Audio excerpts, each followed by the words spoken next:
अध्यायको 7 देखि 8 पद। अनि प्रभुसँग मैले जति पनि कुराहरू भने प्रभु येशूसँग तपाईले मैले एउटा निर्णय गर्नुपर्ने, एउटा विचार गर्नुपर्ने, अर्थमन्थन गर्नुपर्ने समय अहिले आएको छ। अनि त्यो समय अहिले हो।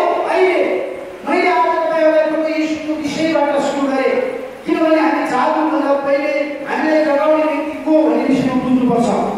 प्रभु येशू ख्रीष्ट कस्तो हुनुहुन्थ्यो भन्ने विषयमा बुझ्नु जरुरी छ।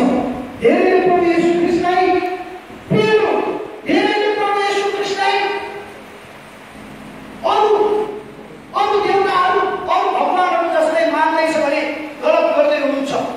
प्रभु येशू ख्रीष्ट कहिले पनि हाम्रो बिचबाट टाढा गर्न चाहनुहुन्न। तपाईले प्रभु येशू ख्रीष्टलाई प्रार्थना गर्दा कहिले पनि प्रभु येशूलाई स्वर्गमा राखेर प्रार्थना नगर्नुहोस्। उहाँ त स्वर्गमा हुनुहुन्छ अनि स्वर्गमा टाढा भएर राख्दैन। प्रभु येशू ख्रीष्टको वचन मत्ती 18 अध्याय 19-20 पदले भन्दछ, मेरो नाममा दुईमा चिन्ह हालेर हुन्छ, म त्यही हुन्छु। यहाँ छ तपाईलाई साँझ हुन सक्छ प्रभु येशू ख्रीष्ट यहाँ बसिरहनु भएको छ। हुन सक्छ तपाईको छेउमा उभिराख्नु भएको छ। हुन सक्छ त्यो कुनामा बसेर चाहिँ सुनिराख्नु भएको छ। प्रभु येशू ख्रीष्टको वचन स्वयं आएर हामी जस्तो हुनुहुन्न। उहाँले कहिले तिमीहरूको झुट बोल्नु भएको छैन, नबोल्नुहुन्छ। उहाँले बोलेको एक कुरा 100% स्वर्ग बितेर जाला, पृथ्वी बितेर जाला, तर मैले बोलेको मेरो वचन कहिले पनि बित्ने छैन। उहाँले भन्नुभयो, दुईमा तिनजना मेरो नाममा जहाँ भेट्नुहुन्छ म त्यहाँ हुन्छु। दुईजना छोरीहरू भेट्नुहोस्। प्रभु आज यो अफिसमा मलाई साह्रै गाह्रो, मलाई घरको कस्तो याद आयो। टक्क छोरी म यही छु त, भन के छ तेरो समस्या? प्रभु येशू माथि होइन, प्रभु येशू हाम्रो बिचमा हुनुहुन्छ।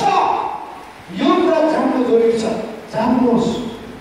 हामीले धेरैचोटि के हुन्छ भने पहिले हामी केही संस्कार बनाएको होइन, मूर्ति बनाएर विभिन्न किसिमले हामीले मन्त्र गरेर विभिन्न किसिमले पूजाहरू गरेर आफूहरू कहिले पनि प्रभुलाई माथि टाढा राखिदिन्छौँ।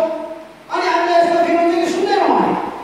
म जस्तो कमजोर व्यक्तिले गरेको काम प्रभु येशूलाई हामीले प्रभु येशू हृदयबाट अझ बजाउने त भन्दछ, कसैको भाइ छोरीले ख्याल ढोका बन्द गर्नुहोस्, एक्लै बसेर आफ्नो मनको बहर पोख्नुहोस्, रुनुहोस्, प्रभु मलाई यस्तो हो, मलाई यस्तो हो, प्रार्थना गर्नुहोस्।